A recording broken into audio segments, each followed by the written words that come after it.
প্রধান বিচারপতি এস.কে. সিনহার সঙ্গে গত কিছুদিন ধরেই বিচারপতি শামসুদ্দিন চৌধুরী মানিকের টানাপোড়েন চলছিল। পরস্পরকে চিঠি দিয়ে তারা তা প্রকাশও করেছেন। এরই মধ্যে রোববার বিচারপতি শামসুদ্দিন চৌধুরী মানিক চিঠি পাঠান রাষ্ট্রপতির কাছে। এতে সংবিধান লঙ্ঘন, শপথভঙ্গ, অসদাচরণের অভিযোগ এনে প্রধান বিচারপতিকে অভিশংসনের অনুরোধ করা হয়। চিঠিতে বিচারপতি শামসুদ্দিন চৌধুরী অভিযোগ করেন, সুপ্রিম কোর্টের রেজিস্ট্রারের পক্ষ থেকে তাকে জানানো হয়েছে তার কাছে থাকা সব মামলার রায় লেখা শেষ না হওয়া পর্যন্ত পেনশন কার্যক্রম গ্রহণ করা যাবে না। আর এটি প্রধান বিচারপতির নির্দেশ বলে শামসুদ্দিন চৌধুরীকে জানানো হয়। আগামী 17 সেপ্টেম্বর তিনি অবসরে যাবেন। চিঠিতে আরও বলা হয়, অতীতে অবসরে যাওয়ার পরও অনেক বিচারপতি রায় লিখেছেন, কিন্তু তার প্রতি এ আচরণ বৈষম্যমূলক ও বিদ্বেষপূর্ণ।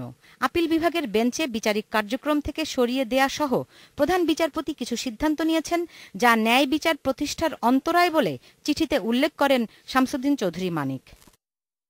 চিঠিতে তিনি অভিযোগ করেন, প্রধান বিচারপতির এসব কার্যক্রম সাংবিধানিক শপথভঙ্গ ও গুরুতর অসদাচরণের শামিল বলে অভিশংসনযোগ্য।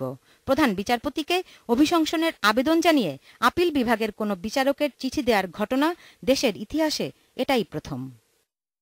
Sultana Rahman, independent news, Dhaka.